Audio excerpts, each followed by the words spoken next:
Boa noite.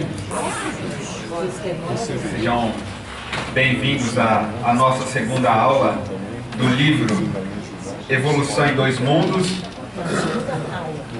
E antes de dar início, eu quero apenas afirmar que com essa temática do Evolução em Dois Mundos, no caso Fluido Cósmico, por ser um livro extremamente de biologia, essa é uma das poucas aulas que tem o processo, a física por si só, né? Uma das poucas aulas. E essa aula de hoje eu ofereço a uma amiga, doutora Marlene Nobre, que foi quem me abriu as portas para eu entrar para eu relembrar meu compromisso reencarnatório com a união entre ciência e espiritualidade. Então, que esta aula de hoje, no dia 9 de abril de 2015, ela é uma aula que eu expresso e ofereço a ela por gratidão à amizade como espíritos que temos, né? E nós perceberemos o quanto o Criador é bom conosco e agora nos ofertar uma temática como essa. Por isso, nós colocamos como homenagem, oferecemos a ela toda essa aula de hoje. Com muita alegria. Porque é pelo fluido cósmico que nós nos conectamos a todas as pessoas que amamos. Ou que odiamos. Porque é por ele que nós vamos transformar também o nosso sentimento frente a todas as pessoas que existem com quem convivemos nesse planeta e em outros. Por que em outros? Porque segundo o livro nos apresenta que o plasma divino, esse fluido cósmico, é o hálito do Criador. É o hálito, ou hausto do Criador. Força nervosa do todo sábio. É por esse fluido cósmico que vibram e vivem constelações de sóis, mundos, seres, como peixes no oceano. O fluido cósmico é uma energia primária do Criador, que podemos dar vários tipos de nome a ele. Alá, Deus, Força Suprema, Inteligência Suprema. Inúmeros nomes podem ser dados nesses milhões de planetas, e com certeza serão nomes distintos. Agora, o que é peculiar e único para cada um deles é o fato de dele irradia-se uma energia cósmica em todo o universo, e é por este fluido que agem todas as entidades, ou seja, todos nós, espíritos, todos os princípios inteligentes agem como co-criadores.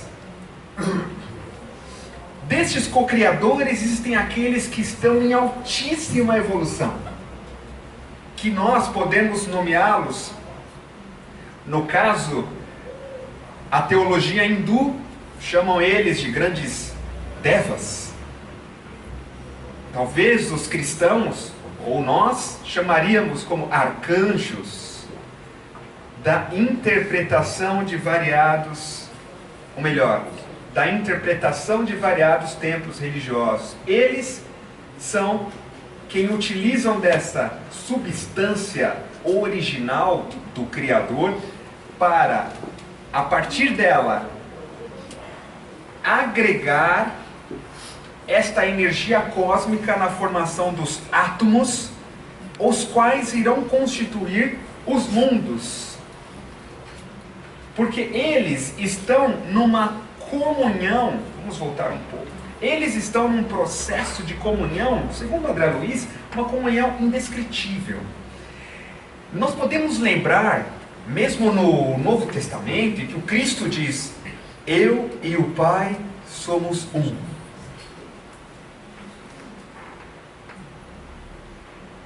Eu faço, mas é Deus em mim quem faz a obra. Então esta comunhão, não só Jesus tem essa comunhão com o Criador, muitos outros têm essa comunhão com Ele para conseguir operar e agregar ou desagregar a matéria, ou melhor, o fluido universal na constituição da matéria. Quando ligamos esse conhecimento com o livro A Caminho da Luz, nós percebemos que o Cristo participou da construção desse planeta. Então logo essa comunhão vem de muitos e muitos tempos, e ele, se o universo tem bilhões de galáxias, com bilhões de estrelas, imagine quantos bilhões de espíritos dessa ordem superior existem, capazes de formar um planeta. Então vários planetas têm vários Cristos, vários espíritos superiores, podemos usar qualquer nome, sim, e eles conseguem atuar naqueles planetas e constituem, como também aqui. Jesus é o responsável, porém existem tantos outros que com ele trabalha aqui, e assim como o Cristo, o nosso Jesus, trabalha aqui em outros planetas, tamanha capacidade, se foi capaz de construir um planeta, por que não a capacidade de auxiliar na evolução de espíritos encarnados em outros orbes? Então nós estamos falando de um Cristo, Jesus, que não é nosso, mas que ele é uma referência máxima que nós tivemos até o momento no nosso planeta. Extraindo desse hálito espiritual os celeiros da energia com que constroem os sistemas da imensidade em serviço de cocriação em plano maior, de conformidade com os desígnios do Todo Misericordioso, que faz deles agentes orientadores da criação excelsa. Então o Criador, ele, a grande força do universo, utiliza desses espíritos para o processo da criação. Eles são os agentes e orientadores da criação. Então quando nós falamos, o planeta Terra foi criado por Deus, na verdade, esses espíritos, a serviço da grande força do universo, constituem o planeta, que é formado por matéria. Então, como médiums de Deus, eles constroem tudo o que existe no universo. Então nós, agora tendo essa ciência, que aquilo que não é do nosso alcance, nós dizemos, mas foi Deus. Sim, foi Deus, através desses agentes que estão intimamente conectados a eles, por causa da atuação da vontade. Na oração do Pai Nosso, nós colocamos para fora no nosso sentimento, quando falamos que seja feita a vossa vontade, assim na terra, como nos céus, como em toda parte. A vontade dele também se faz por nosso intermédio e por intermédio desses espíritos, quando existe a necessidade de construir novas escolas. Há muitas moradas na casa de meu Pai, ou seja, há muitas escolas espalhadas por esse universo infinito, e estas escolas são construídas por esses engenheiros. Se aqui temos engenheiros civis, arquitetos, em maior escala de evolução intelectual de amor e sabedoria, aos engenheiros e arquitetos siderais, os quais são espíritos que passaram pelo que nós passamos, só que provavelmente, com certeza, existem há muito mais tempo que nós, para poderem chegar aonde já chegaram, a ponto de serem arquitetos, engenheiros siderais, para constituir a nossa morada. Nossa morada na Terra, como nossa morada em outros planetas, que provavelmente já estivemos encarnados ou iremos encarnar também na escala infinita do progresso. Essas inteligências gloriosas, André Luiz diz, tomam um plasma divino e convertem-no em habitações cósmicas de múltiplas expressões, radiantes ou obscuras, gaseificadas ou sólidas, obedecendo a leis pré-determinadas. Quais moradas que perduram por milênios e milênios, mas que se desgastam e se transformam por fim, de vez que o espírito criado pode formar ou cocriar, mas só Deus é o Criador de toda a eternidade. Só Deus é o Criador da eternidade, que estamos também mergulhados nela. Não há o tempo, só existe o presente. O presente é a eternidade que nós vivenciamos.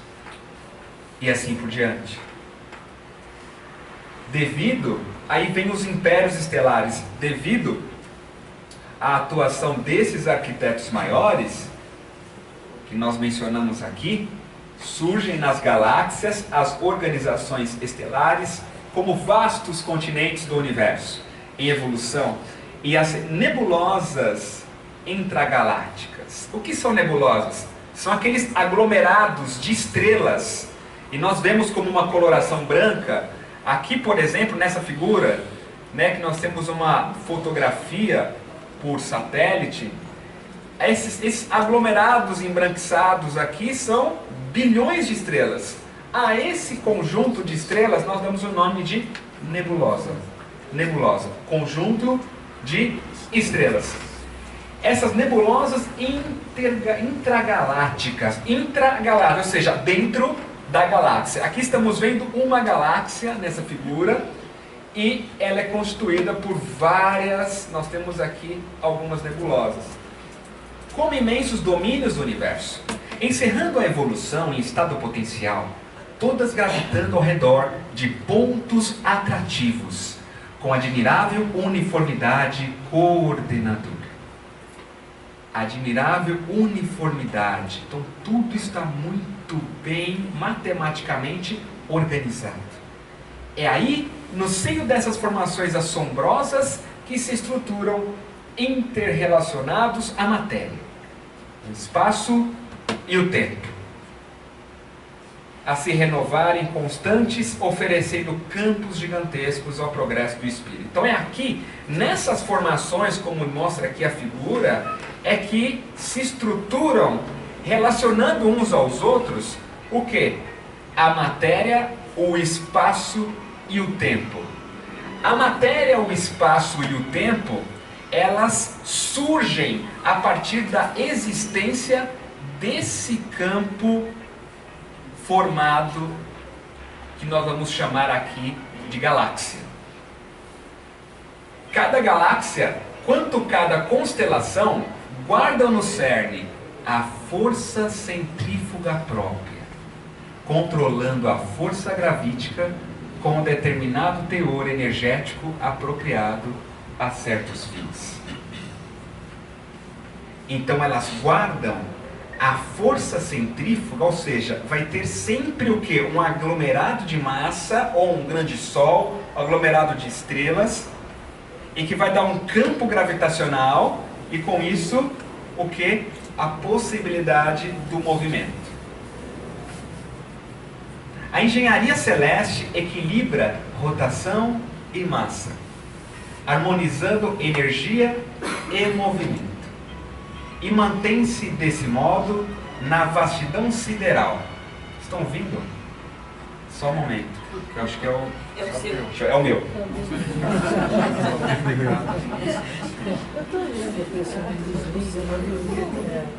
É o meu.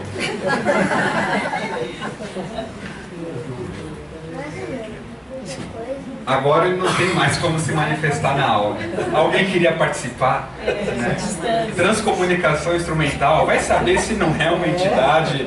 E eu Vai saber se não é o Dr. Bezerra. Agora que tá ligado, a gente vai saber se é ou não é. Em algum momento nós vamos poder... Em algum momento nós vamos ter alguns aparelhos permitindo a comunicação, né, entre os dois mundos. A gente não vê a hora da humanidade evoluir um pouco mais, ou seja, nós, né, para podermos merecer essa tecnologia fantástica. Mas eu acho que é encarnado mesmo. Aproveitamos então a todos desligar um pouquinho, ou no silencioso, e vamos então. Obrigado, gente, pela paciência de vocês. A engenharia celeste, ela equilibra a rotação em massa, harmonizando energia e movimento, e mantém-se desse modo na vastidão sideral. Magnificentes florestas de estrelas, cada qual transportando consigo os planetas constituídos e informação. Para idearmos de algum modo a grandeza inconcebível da criação, comparemos a nossa galáxia à grande cidade, perdida entre incontáveis grandes cidades de um país, cuja extensão não conseguimos prever.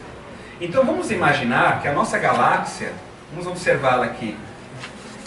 Aqui está a nossa galáxia, o centro dela e todos esses milhões de estrelas em órbita do centro da galáxia. Aqui em vermelho estaria representado, estamos aqui, a setinha, olha aqui o Sol. Não dá para ver o Sol, né? O Sol aqui, ao nosso olhar, é uma poeirinha, é uma poeira. O nosso Sol está neste ponto e ali, obviamente, nós. Estamos em torno, girando em torno do centro da galáxia. Então ele afirma, André Luiz, para nós comparar nossa galáxia como uma grande cidade, perdida entre incontáveis grandes cidades de um país, cuja extensão não conseguimos prever. Então aqui é uma cidade e as outras galáxias vizinhas são outras cidades. E ele nessa analogia diz: por processos ópticos, verificamos que a nossa cidade apresenta uma forma espiralada e que a onda de rádio, avançando com a velocidade da luz, gasta 1000 séculos terrenos para percorrer-lhe o diâmetro. Então, a luz, voltando, a luz, ela percorrendo a uma velocidade aproximada de 300 mil quilômetros por segundo, ela demora 1000 anos para percorrer uma ponta a outra. Então 1000 anos a luz demora para percorrer o diâmetro, ou seja, de um lado até o outro.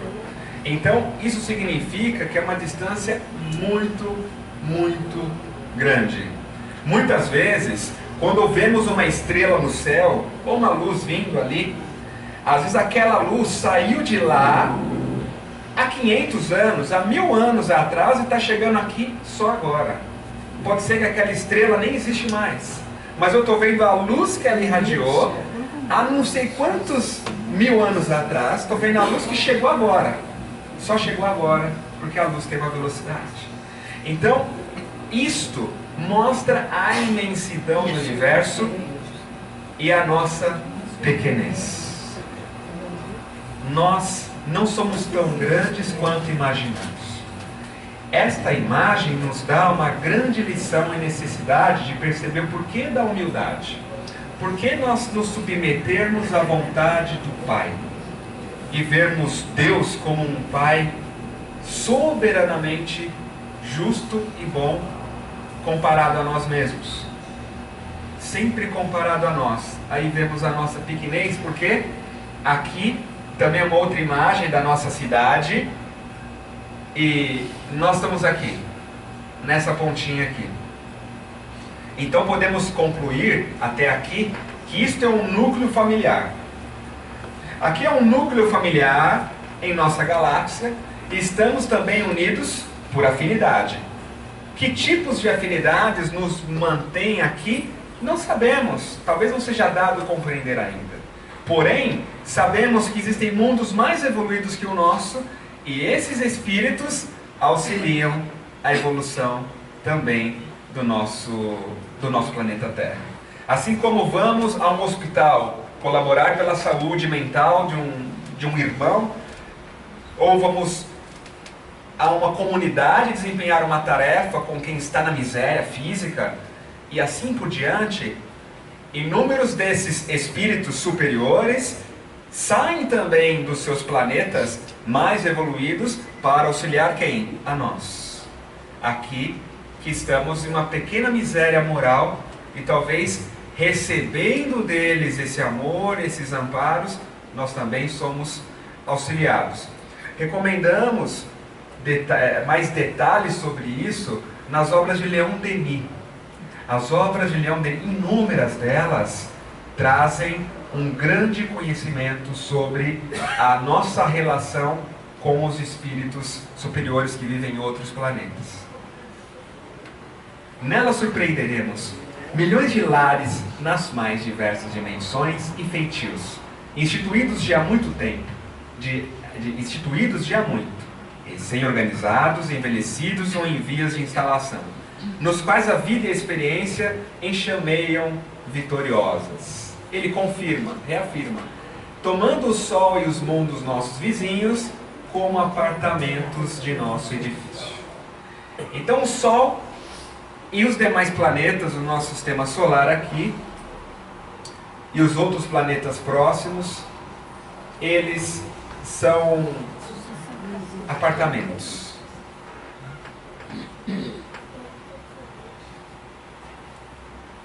Reconheceremos que em derredor repontam outros edifícios em todas as direções. Agora, e a ciência atual? O que diz? Depois eu quero confirmar, se alguém tiver com um livro, nessa frase, se é realmente em todas as direções. Eu sentia que era dimensões. Eu vou continuar, depois eu vejo no início. Quem tiver com o livro, por favor, me pareceu ser dimensões. Ou seja, mundos em outras dimensões. Isso está no início do capítulo. Início do capítulo Nossa Galáxia. O subitem Nossa Galáxia. Tá bom? Puderem auxiliar. Agora, continuando. E a ciência atual? O que ela diz, gente? O que a ciência atual nos afirma sobre a existência ou não do fluido universal, do fluido cósmico? Primeiro, a ciência atual, ela nos diz que o nosso universo, atualmente, tudo que vemos e sentimos e conseguimos enxergar por instrumentos, constitui apenas 4,6%. Ou seja, as estrelas, os planetas, nós todos aqui, tudo que é visto, constitui apenas 4,6%. O restante, tá? Ou seja, os outros 95%, na verdade é matéria escura e energia escura. O que eles chamam como energia escura? Olha só nesse exemplo. Se esse pote fosse o universo, esses feijõezinhos pretos, eles seriam a energia escura. Agora, o que você vê de colorido aqui, tá? Colorido é o que nós conseguimos enxergar, é o nosso planeta, os outros planetas. Então, em analogia, eles querem mostrar que tudo que é visto no universo, que a gente sabe que existe, que é palpável, corresponde só a 4% aproximado. Os outros 95% existe, é energia, tem matéria, mas eu não vejo porque não irradia luz. Não irradia luz. Mas tem campo gravitacional? Tem. Por isso nós chamamos de matéria. Então eles nomearam esta matéria, como batizaram de matéria escura. O que é? É uma matéria, ou seja, são 22% do que existe no universo, essa matéria escura. Ela tem massa, tem campo gravitacional, mas eu não vejo, é invisível. E tem a energia escura, que é uma energia que ela paira em tudo no universo. E para que é a energia escura? Qual é a função dela? Primeiro, a matéria escura, ela é uma matéria, é uma energia ali que tem um campo gravitacional e ela impede da galáxia se expandir. Porque ela aqui está girando. Só que pela naturalidade, ela estaria girando, voltando, ela estaria girando e saindo. Mas os cientistas perceberam que existe uma energia de coesão, alguma matéria que sustenta isso aqui para que ela não se espalhe. Eles chamaram de matéria escura. Imagine que você está mexendo uma colher num leite condensado. Sabe o leite condensado? De que poucos gostam aqui. Nem todos podemos comer. Ele é muito viscoso. Então quando você gira uma colherzinha nele, ele segura o giro, não é? Então imagine que a matéria escura faz o papel do leite condensado no copo que não deixa as coisas girarem lá dentro.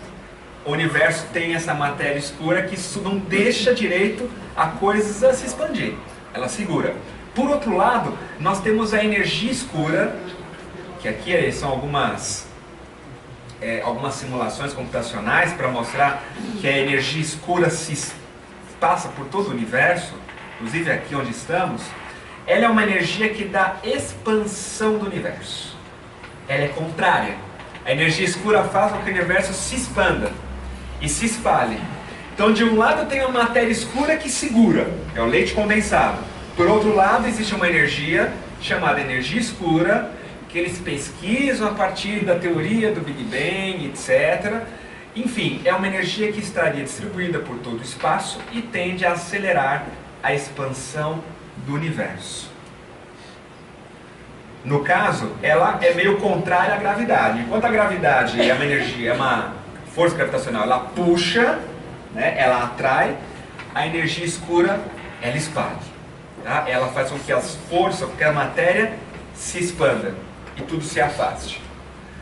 Bom, tudo isso propriamente mostrar o quê? Aonde que a ciência está com relação à possibilidade científica da existência do fluido universal. Então está caminhando? Está caminhando. Já admite-se a existência de matéria não palpável. Já admite-se a existência de uma energia também que expande o universo e que não se sabe muito bem o que ela é. Outra coisa importante é que Einstein, ele foi espetacular. Danado, porque ele teve umas sacadas fantásticas. Ele preconizou que todo o universo todos os planetas estariam mergulhados em um éter. Né? Em um éter, em uma energia, um tipo de energia que permearia a tudo que existe, por onde a luz iria ser transmitida. Alguns anos depois, ele até monta a sua teoria da relatividade, dizendo que, por exemplo, uma grande massa como o Sol deformaria o espaço-tempo. O que seria esse espaço-tempo? Seria uma energia, uma matriz imaginária, ou de alguma forma matriz energética, que quando tem um grande campo gravitacional, ele deforma o espaço-tempo. Aqui o Sol, agora olha a Terra. A Terra, ela deforma o espaço-tempo só um pouquinho. E o que significa isso? Quando eu tenho um planeta em órbita, olha aqui, ó, a Terra em torno do Sol. Por que ele diz? Ele diz, por que a Terra gira em torno do Sol? Porque o Sol deforma o espaço-tempo. Imagine que o Sol seja uma melancia e o espaço-tempo seja um lençol branquinho que a gente acabou de lavar. Aí aquele lençol branquinho você esticou, tem 4 pessoas, cada uma numa ponta segurando o lençol no ar, e ele esticadinho no plano. Aí alguém joga a melancia, que é o Sol. O que acontece com o lençol? Ele afunda. É isso aqui, ó, é o que o Sol faz. E o lençol é o espaço-tempo. Quando eu pego um limãozinho, uma bolinha de gude e jogo nesse lençol, se eu jogar no lençol, o que vai acontecer com essa bolinha de gude? Vai girar em torno da melancia, por quê? Está caído. É assim que a Terra gira em torno do Sol. Segundo Einstein. Está clara a ideia? Está claro? E essa é a teoria da relatividade de Einstein. Mas André, é uma teoria. Se é uma teoria, é teoria. Não posso dizer que isso é verdade. Aí que tá. Eles fizeram um experimento no Brasil, inclusive, início do século, por causa de um eclipse que teve, para ver se isso era verdade. Como é que eles descobriram? Quando observamos uma estrela, quando estamos na Terra aqui, vendo a estrela, nós estamos vendo o quê? É a estrela? Não. É a luz que vem da estrela. Certo ou não? A luz que vem da estrela chega até a nossa retina. Só que quando eu olho essa luz, eu acho que a estrela, eu vou acompanhando, ó, eu acho que a estrela está ali. Mas na prática, eles descobriram que às vezes observando, isso no eclipse do Sol, né? Eles viram que na prática a estrela estava aqui porque ela tem um desvio quando o espaço-tempo está deformado pela melancia, quer dizer, pelo Sol. Tá claro? Então, quando o espaço-tempo está deformado, ele atrai a luz. Atrai a luz. Então, esse foi um dos experimentos que mostraram, opa, o Einstein não está tão errado assim. É uma teoria, mas vamos respeitar, porque na prática a luz sofre um desvio. Então, o campo gravitacional atrai a luz. Atrai a luz. Tanto que se o campo gravitacional for muito forte, esse campo, como de um buraco negro, que é uma grande massa, ele atrai tanto a luz que nem a luz consegue escapar. Por isso eles chamam de buraco negro. Por que buraco negro? Porque ele atrai toda a luz para dentro por ser um campo gravitacional. Então todo campo gravitacional atrai a luz ou desvia o seu raio. Desvia. Então a ciência já admite que existe uma matriz chamada espaço-tempo. No Espiritismo a gente estuda o fluido universal. Então já começa a dar alguns passos na ciência, possivelmente na direção de uma compreensão como essa. Por que chegaram nessa conclusão? Porque Einstein achou o seguinte: bom, a luz ela se propaga, a luz é onda eletromagnética, se comporta também como partícula, mas se ela se propaga, ela é uma onda. Então, ela está mergulhada em um éter, ou alguma energia que transmite essa luz. Da mesma maneira que as ondas da água se propagam na água. Da mesma maneira, ele acha que estamos mergulhados em alguma energia, assim como os peixes em torno da água e a onda se propaga ali. Da mesma maneira, ele diz que eu perturbando o ar que nos envolve, eu vou ter a onda sonora. Então ele achou, bom, então existe algum campo em torno da gente pelo qual a luz como onda se propaga e ele chamou de éter. Em 1887, o que seria o éter? Seria esse meio, esse campo, esse fluido que eles chamaram de éter, a gente chama fluido universal, mas seria um campo por onde a luz se propaga igual ou parecido com o som na água, com a onda na água. Em 87, os cientistas Michelson e Morley fizeram um experimento para ver se existia mesmo esse fluido, esse éter. E com a experiência, eles concluíram que não existe. Eles montaram um interferômetro, que é um aparelho que mede a interferência, né, dos raios luminosos, e ali o resultado não existe. Quando chegou, e aí, nossa, várias linhas de pesquisa surgiram. Einstein achou, nossa, não existe o éter, mas e agora? Eles achavam que existia esse éter, ou fluido universal. Achavam que sim. Então passaram-se 100 anos até que fizessem um experimento com os sensores ultramodernos, raios lasers, porque em 1887 não existia laser. Aqui em 83, alguns estudos, tá, da detecção experimental do éter, em 86. Tá? Alguns cientistas trabalharam em cima disso, tá?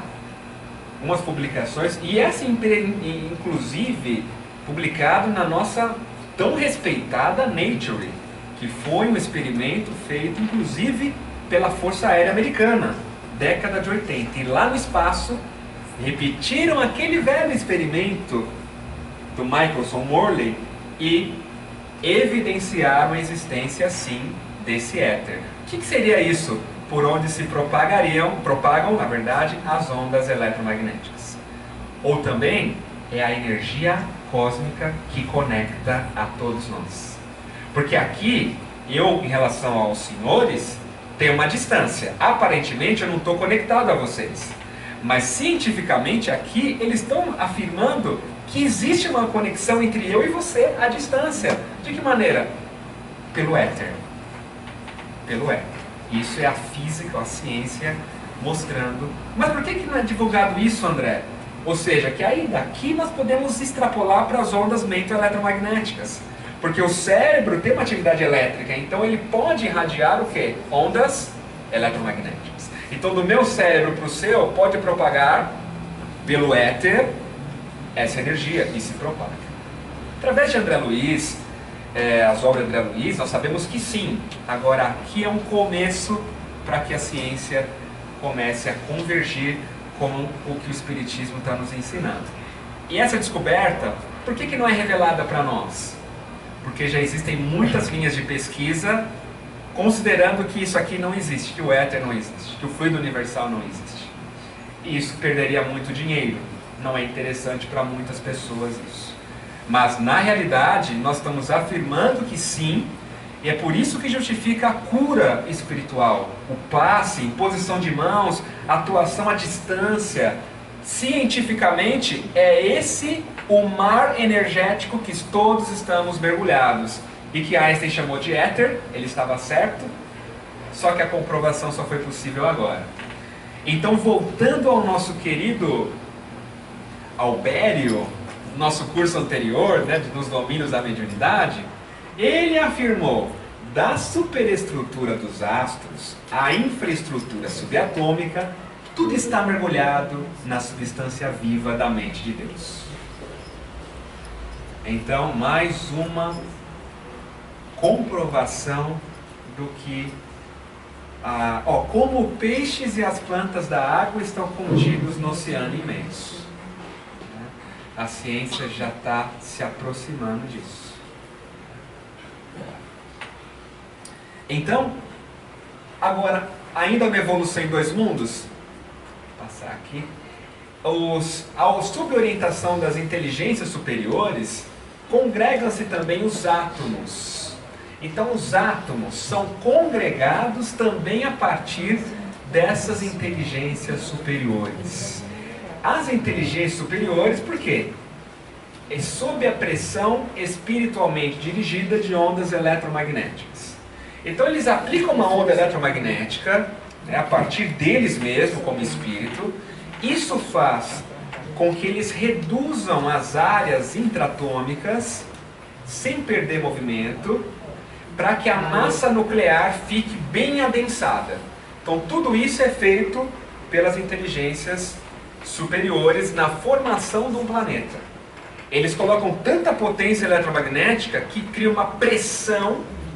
Hoje nos laboratórios, na Unicamp já tem a pinça óptica, que é um laser que você consegue, pela pressão do laser, manipular a matéria, né? Então eles fizeram isso na formação do planeta, e deu origem ao que chamamos de átomo, conforme conhecemos hoje. Então, por que o átomo é assim?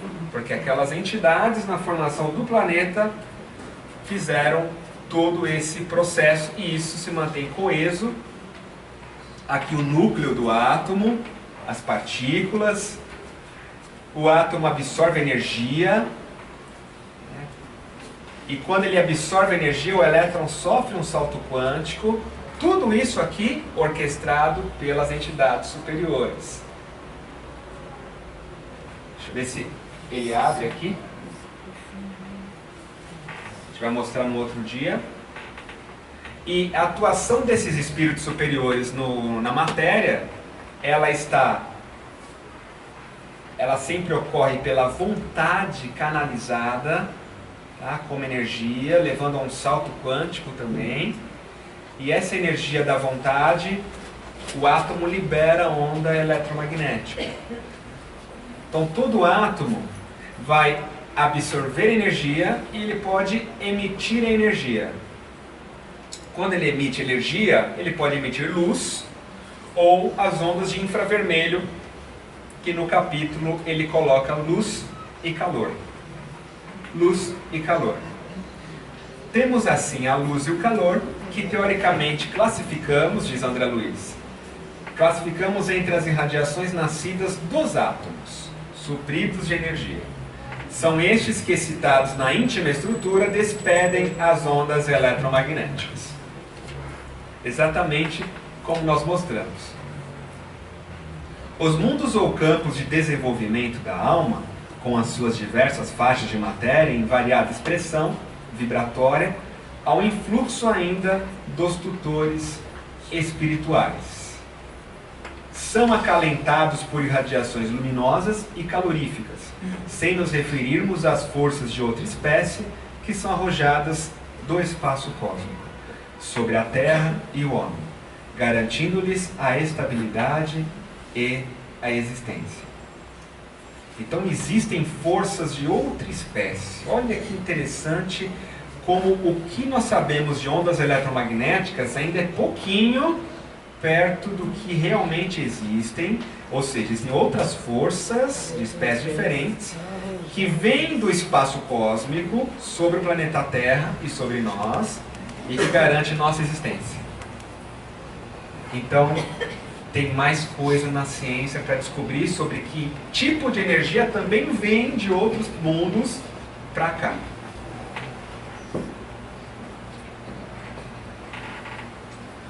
Aqui exemplo da onda eletromagnética, ou no caso como uma onda eletromagnética se comporta, né, uma componente elétrica e uma componente magnética, representada em vermelho. Os diversos tipos de ondas eletromagnéticas, o que muda é a frequência. A onda de rádio AM, FM, tem uma frequência bem baixa, uma onda longa. Quando ela vai se tornando bem mais curta, chega na luz visível, ultravioleta, ela está vibrando mais rápido, né? Nós temos uma frequência maior, perdão, raios X, raios gama. Então, onda eletromagnética, né? Confessamos com humildade que não sabemos ainda, principalmente, no que se refere à elaboração da luz. Qual seja a força que provoca a agitação inteligente dos átomos? Que força é essa que provoca a agitação inteligente dos átomos? É uma interrogação. E aí afirma, preferindo reconhecer em toda parte o hálito divino do Criador. O fluido universal é a origem. A física de partículas ou a física quântica ainda não considera o espírito nas equações. Quando o fluido universal for considerado nas equações, aí sim nós poderemos ter matematicamente uma correlação com a parte espiritual. Porque por enquanto a física quântica trata da matéria. As equações são referentes à matéria, aos átomos, mas não se colocou ainda o espírito, uma ação da vontade ali nas equações, ou seja, a vontade de um princípio inteligente. É isso que falta, é o próximo passo, na verdade, no trabalho da física. Cocriação em plano menor, em análogo alicerce, agora ele começa a falar da gente. Porque até então é cocriação em plano maior, os engenheiros siderais. Agora, e nós? Em plano menor, como é que a gente cria? Em análogo alicerce, as inteligências humanas que ombreiam conosco utilizam o mesmo fluido cósmico em permanente circulação no universo para a cocriação em plano menor, assimilando os corpúsculos, ou então assimilando as partículas da matéria com a energia espiritual que lhes é própria, formando assim o veículo fisiopsicossomático em que se exprime. Então, o nosso veículo fisiopsicossomático, ele é constituído pelo fluido universal que nós manipulamos também e criamos. Então, ao longo da evolução do princípio espiritual, até se tornar um princípio inteligente, vai expandindo isso até à medida que evolui o princípio inteligente, ele vai tendo a maior capacidade de manipular o fluido universal na constituição do seu veículo fisiopsicossomático? Porque é o veículo do pensamento. O espírito se expressa por esse veículo. O princípio inteligente se expressa por esse veículo. Então ele chega até um patamar, ele consegue constituir um veículo que nós vamos chamar de cachorro. O veículo vai estar numa forma de um cachorro. Ele evoluiu mais, atingiu o reino hominal. Agora ele consegue constituir um veículo de uma forma que eu chamo forma humana. Está clara a ideia? Então, à medida que o espírito expande, lembrando, o homem no início tem apenas instinto, a palavra de Lázaro, né? Mais avançado e corrompido tem sensações. Mais instruído e purificado tem sentimentos. Então, assim é o processo de nós vamos desenvolver automatismos cada vez mais complexos até nós chegarmos do instinto para a inteligência e da inteligência para a intuição, formando assim o veículo fisiopsicossomático, os diversos corpos, que aí nós temos vários tipos de literaturas apresentando o corpo espiritual, o perispírito, aí vindo também como Kardec nos trouxe o perispírito. Hoje já se tem um conhecimento mais ampliado desses corpos que nós constituímos, que são formados por nós. Dentro das mesmas bases, plasmam também os lugares entenebrecidos pela purgação infernal, gerados pelas mentes desequilibradas ou criminosas, nos círculos inferiores e abismais, a que valem por aglutinações de duração breve no microcosmo em que estagiam, sob o mesmo princípio de comando mental com que as inteligências maiores modelam as edificações macrocósmicas. Aqui, as entidades mais trevosas, envolvidas, no caso, criminosas, elas plasmam exatamente aquela cidade no plano inferior, ou o que nós podemos chamar de umbral, é plasmado pelas entidades que ali estão. É isso que ele está nos mostrando, e que é construído esse lugar que eles espíritos habitam, né, de purgação infernal, só que tem uma duração muito curta. Tá? É duração curta, é transitória. Tá? Os espíritos evoluem, ou os nossos mentores recolhem todas as entidades das trevas para a luz, para os hospitais, e aquele lugar que foi constituído por esses espíritos das trevas, né, como habitat deles nas trevas, muitas vezes ele é transmutado, transformado, né, porque é criação mental. Então, com a mente, eles criam as cidades no plano inferior, mas de pouca duração. E aqui, cabe-nos assinalar que na essência toda matéria é energia tornada visível, e que toda energia originalmente é força divina. Olha o Einstein, ele disse que energia é a massa acelerada à velocidade da luz, né? mc², matéria e energia como sendo uma coisa só, apenas mudando o que? A forma de enxergar. Por isso que ele era danado, porque ele teve uma visão sobre a vida de uma forma espantosa. E toda matéria é energia tornada visível. Constrangendo-nos a transformar o mal de nossa autoria no bem que devemos realizar. Aqui está o ponto final do nosso estudo. Por quê? Porque aqui, André Luiz nos fala que a matéria é energia, e que a energia originalmente é força dinâmica de que nós nos apropriamos para interpor os nossos propósitos aos propósitos da criação. Então a matéria é o veículo, é o meio pelo qual nós alinhamos nosso propósito ao propósito de Deus, do Criador. Como que isso é feito? É de maneira energética. Nós somos espíritos, somos seres energéticos. Como é que eu vou alinhar o meu propósito ao propósito da criação? Através da energia que eu produzo, através da energia que os senhores produzem. É essa energia produzida que vai se manifestar na fala, energia que vai se manifestar na atitude, que vai se manifestar na forma de ouvir, de olhar, é que vai caracterizar este alinhamento. Quanto mais evoluímos, mais nos alinhamos ao propósito da criação.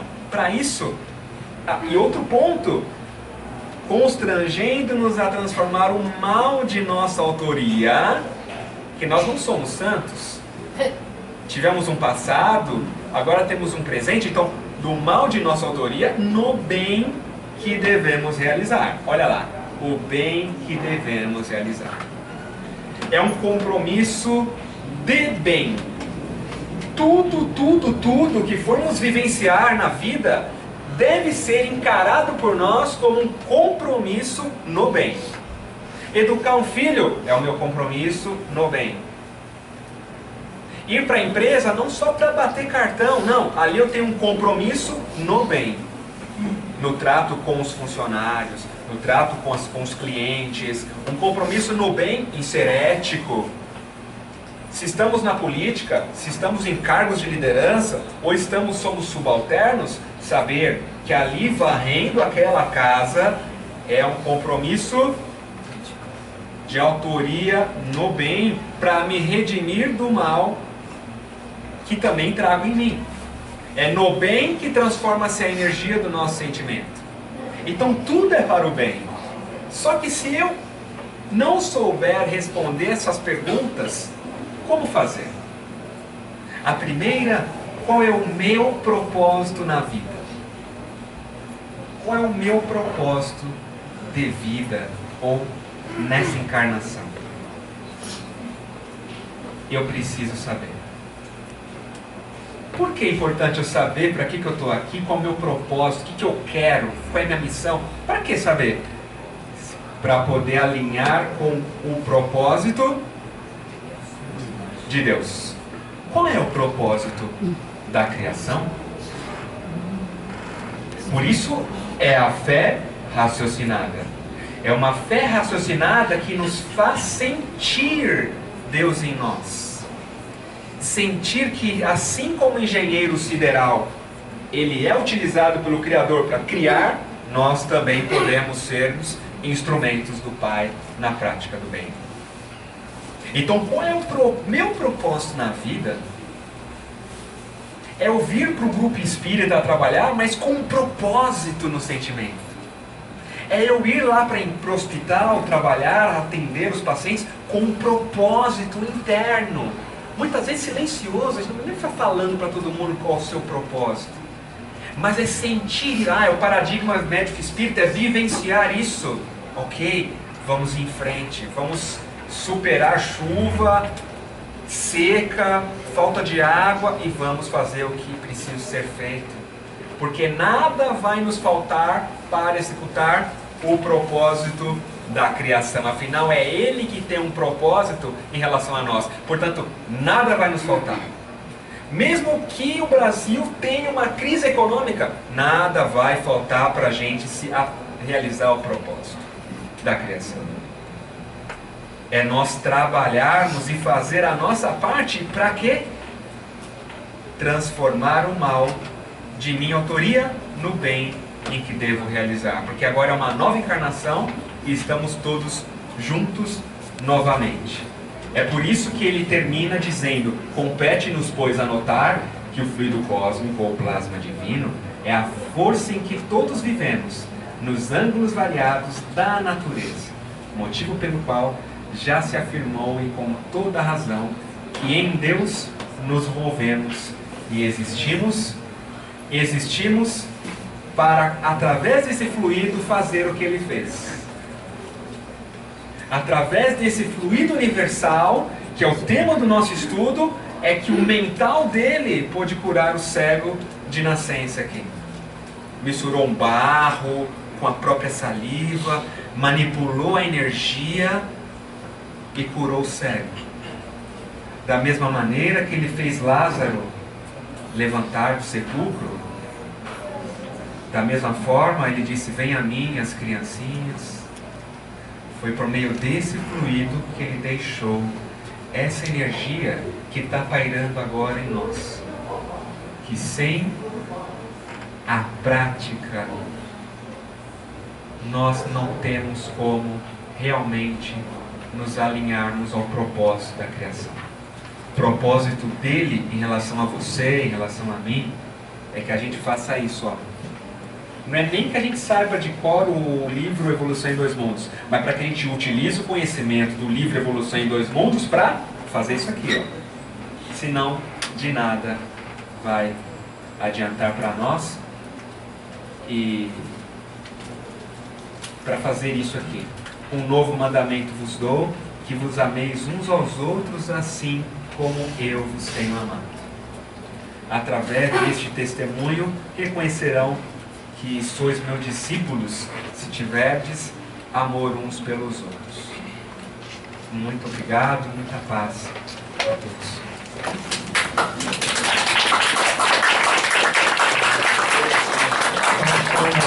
Pessoal, do dia 12, o almoço lá em Diadema, R$25 com direito a um refrigerante. O prato principal é frango ao molho madeira com farofa, arroz, 8 tipos de salada e doces. Quem não for e quiser colaborar, pode comprar os convites com o Jorge lá embaixo. Obrigado.